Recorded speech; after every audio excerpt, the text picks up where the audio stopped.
আমরা আত্মা কাকে বলে জানি না। আত্মার কি কোনো বৈজ্ঞানিক ব্যাখ্যা আছে? স্বপ্ন দেখি মাঝে মাঝে আমরা, স্বপ্ন সত্য হয়। অনেক সময় অনেকের স্বপ্ন সত্য হয়, কোরআন তার সাক্ষী। অনেক সময় অমুসলিমের স্বপ্ন সত্যি হতে পারে, কোরআন তার সাক্ষী। ইউসুফ আলাইহিস সালাম জেলখানায়, মনে আছে? দুজন ব্যক্তি স্বপ্ন দেখলেন, একজন শরাব পান করাচ্ছেন মনিবকে, আর একজনের মাথার মধ্যে রুটি, এখান থেকে পাখি রুটি খেয়ে চলে যাচ্ছে। এই দুজন ব্যক্তি কিন্তু অমুসলিম, মুসলিম নন। তারপরে ইউসুফ আলাইহিস সালাম বললেন, একজন নিষ্কৃতি পাবে এবং তার মালিককে সে শরাব পরিবেশন করবে, সে মুক্ত হয়ে যাবে সামনেই, অচিরেই। আরেকজন ব্যক্তি, তোমাকে শুলদণ্ড দেওয়া হবে, তোমার মাথার মধ্যে যে মগজ আছে এটা পাখি এসে খেয়ে ফেলবে। কদি আলাম, এটা হয়ে গেছে, এটা আল্লাহর পক্ষ থেকে ফয়সালা। তাহলে এই স্বপ্ন মিথ্যা ছিল না সত্য? এই স্বপ্নের বৈজ্ঞানিক কি ব্যাখ্যা আছে? বিজ্ঞান কি এই পর্যন্ত যেতে পারবে? নাই। অতএব সবকিছুর বৈজ্ঞানিক ব্যাখ্যা খুঁজতে হবে না। নবী সাল্লাল্লাহু আলাইহি ওয়াসাল্লাম বলেছেন, নবী সাল্লাল্লাহু আলাইহি ওয়াসাল্লামের প্রতি দরুদ পাঠ করা হলে এই দরুদগুলো সংগ্রহ করার জন্য এক শ্রেণীর ফেরেশতা আছেন, স্পেশাল ফেরেশতা, মালায়েকা। আর আমাদের সায়েন্স অবশ্য মালায়েকায় বিশ্বাস করে না, তারা জিন জাতিতেও বিশ্বাস করে না। যদিও বা অনেক তত্ত্ব উপাত্তর সাথে জিনের সম্পর্ক আছে। এটা আবার কেমন কথা? এটাও কোরআনেই আছে যে দুনিয়াতে যে ব্যক্তি শয়তান, মানুষ শয়তান, তার সাথে জিন শয়তানের যোগাযোগ থাকে। বিশ্বাস করেন না? দুনিয়াতে যে ব্যক্তি মানুষ শয়তান, তার সাথে জিন শয়তানের যোগাযোগ থাকে। একটা হাদিসে এমনও পড়েছিলাম আমরা স্টুডেন্ট লাইফে, আল্লাহ রাব্বুল আলামিন যখন কোনো আদেশ নাজিল করেন তখন ফেরেশতারা সেটা নিয়ে ডিসকাস করতে থাকেন আসমানে, এবং জিন জাতি প্রথম আসমানের কিনারা পর্যন্ত পৌঁছে যায় এবং সেখানে গিয়ে কানে শ্রবণ করার চেষ্টা করে কি নিয়ে আলোচনা করা হচ্ছে। যদি কোনো একটা সংবাদ তাদের কান পর্যন্ত চলে আসে, তাদেরকে বিতাড়িত করার জন্য আল্লাহ রাব্বুল আলামিন উল্কাপিণ্ড ছোড়েন। ওখানকার ফেরেশতারা আছেন, তারা অগ্নিশিখা নির্বাপন করেন। সূরা সফফাতের প্রথম দিকে পড়ে দেখবেন। এই জিন দুনিয়াতে যে কবিরাজ বা তান্ত্রিক বা জাদুকরের আন্ডারে আছে, সে এসে তাকে জানিয়ে দেয় এই হতে যাচ্ছে। তখন সেই তান্ত্রিক এই সত্যটার সাথে আরো 100টা মিথ্যা জড়িয়ে জনগণকে বিভ্রান্ত করে। তখন তার কথা ফলে যায়, মানুষ মনে করে যে তান্ত্রিক অনেক বড় কিছু হয়ে গেছে। তো এগুলো সবই ফিতনা।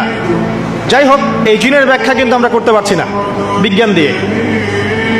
নবী করিম সাল্লাল্লাহু আলাইহি ওয়াসাল্লাম বলেছেন, এক শ্রেণীর স্পেশাল ফেরেশতা আছেন যারা দরুদগুলোকে সংরক্ষণ করেন। আমরা যে কথাগুলো বলছি রেকর্ড হয়ে যাচ্ছে না? আজকে থেকে 100 বছর 200 বছর আগে মানুষ এটা কল্পনা করতে পারতো? আমরা এখন যেখানেই মুভ করছি, সিসি ক্যামেরা, ভিডিও, এটা সেটা, স্যাটেলাইট, এগুলো আছে না? আজকে থেকে 300 বছর আগে মানুষ এগুলো বিশ্বাস করতে পারতো? আজকে থেকে 1000 বছর আগের কোনো মানুষকে বলেন যে স্যাটেলাইট দিয়ে পুরো বিশ্ব নিয়ন্ত্রণ করা যায়, সে বলবে যে পাগল, তার মাথায় ঢুকবেই না স্যাটেলাইট কি জিনিস। ঠিক একইভাবে আল্লাহ পাকের জ্ঞান হচ্ছে লক্ষ কোটি কোটি বছর আগের, চির নতুন, চির প্রাচীন, চির আধুনিক। এই জ্ঞানের ঊর্ধ্বে কারো জ্ঞান নয়।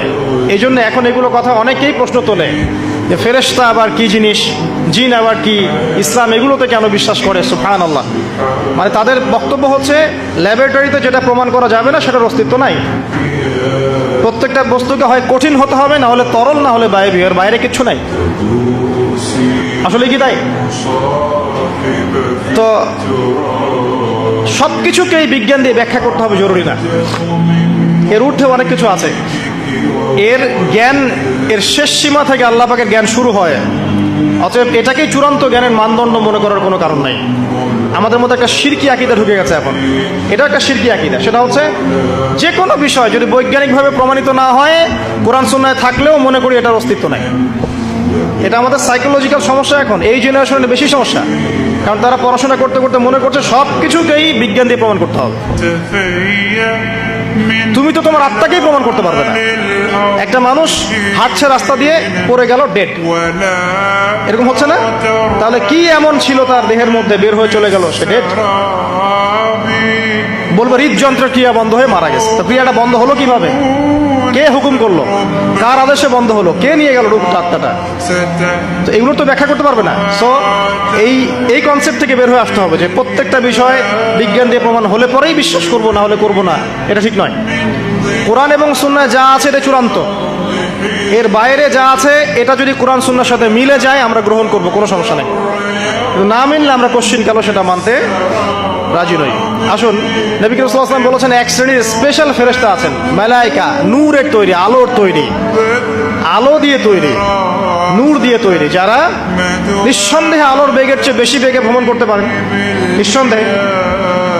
আচ্ছা, তো তারা স্পেশালি এই দরুদগুলোকে সংগ্রহ করেন, দরুদ এবং সালাম এটাকে সংগ্রহ করেন, করে নবী সাল্লাল্লাহু আলাইহি ওয়াসাল্লাম পর্যন্ত পৌঁছে দেন। এরপর আল্লাহ রাব্বুল আলামিন, আল্লাহ সুবহানাহু ওয়া তাআলার ইচ্ছায় নবী করিম সাল্লাল্লাহু আলাইহি ওয়াসাল্লাম এর জবাব দিয়ে থাকেন। একটু চিন্তা করেন যে আপনি মনে করেন আল্লাহ রাসূল সাল্লাল্লাহু আলাইহি ওয়াসাল্লামের দরজায় দাঁড়িয়ে আছেন, কথার কথা মনে করেন যে তিনি জীবিত আছেন, কথার কথা। আপনি তার বাড়ি চেনেন, তার বাসায় গেলেন, গিয়ে নক করলেন, গিয়ে নক করে বললেন আসসালামু আলাইকুম। এবার নবী সাল্লাল্লাহু আলাইহি ওয়াসাল্লাম ভিতর থেকে আপনাকে বললেন, কথার কথা ধরে নেন যে ওয়ালাইকুম আসসালাম। এর অর্থ কি? ওয়ালাইকুম আসসালাম অর্থ কি? আপনার উপরেও শান্তি বর্ষিত হোক।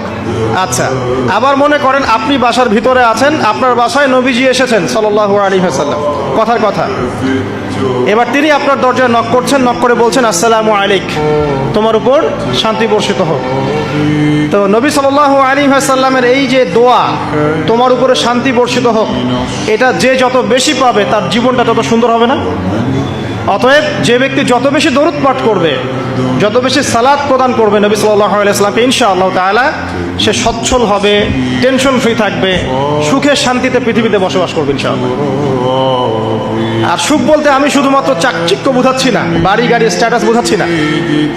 সুখী হওয়ার জন্য টাকা যথেষ্ট না। অনেক সময় দেখবেন কোটিপতি মানুষ সুখী নয়, একজন ভ্যান চালক সুখী। সুখ টাকা দিয়ে কেনা যায়? সুখ বলতে মনের সুখকে বোঝানো হচ্ছে। আল্লাহ পাক আমাদেরকে বোঝার তৌফিক দান করুন।